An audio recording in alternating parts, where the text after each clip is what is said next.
Aujourd'hui, je vais vous raconter quelque chose d'absolument sidérant. Je vais vous emmener dans la pêche thonière dans l'océan Indien.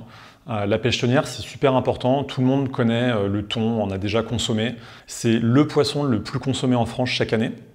Près de 4 kilos de thon chaque année par Français. Donc c'est vraiment une espèce qu'on retrouve absolument partout. Et pourtant, c'est du poisson qui est pêché dans des conditions sociales, environnementales et politiques absolument déplorables. Et donc c'est ça que je vais vous raconter aujourd'hui, pas pour vous faire culpabiliser, mais bien pour vous raconter la vérité de cette pêche thonière dans l'océan Indien. Tout ce thon qu'on retrouve dans les sushis, les boîtes de thon, les sandwichs, les salades, etc., c'est du thon qui vient en très grande partie de l'océan Indien.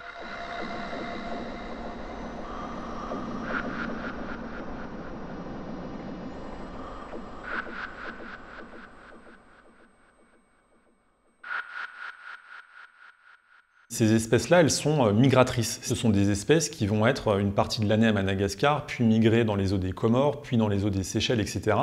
Et donc les pêcheurs ont besoin de suivre ces espèces de thon pour pouvoir pêcher toute l'année. Alors en fait, on parle de négociations, mais nous, ce qu'on a vu dans les données qu'on a analysées, c'est que ces négociations sont complètement écrasées par l'Union européenne notamment. Aujourd'hui, les bateaux français et espagnols capturent quasiment 50% du thon pêché de manière industrielle dans l'océan Indien, donc c'est un acteur majeur, et ne veut surtout pas lâcher cette manne. À partir du moment où ces pays riverains de l'océan Indien ont décidé de demander une répartition plus équitable de l'accès aux populations de thon et ont voulu mettre en place des mesures de protection, parce qu'en fait toutes les populations de thon qui sont présentes dans l'océan Indien sont surpêchées ou vraiment très proches d'être surpêchées, on a eu un doublement de la délégation de l'Union européenne.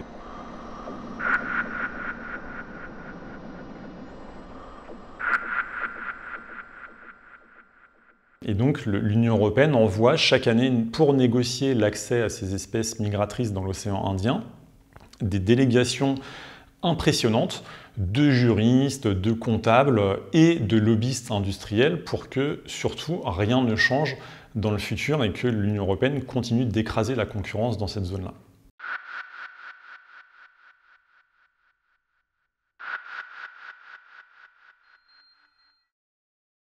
Et donc on a des délégations européennes qui sont censées être politiques, qui sont en fait constituées d'industriels qui vont négocier pour eux-mêmes l'accès aux populations de thon.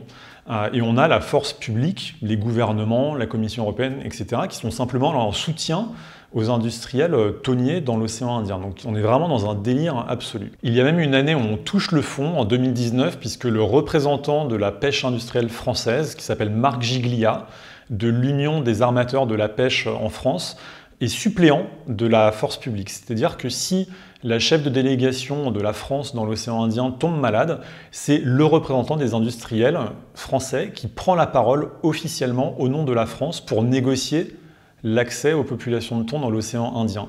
Et donc on a un scandale de plus, puisqu'en fait on a un effondrement total entre ce qui représente l'intérêt général et ce qui représente les intérêts des industriels.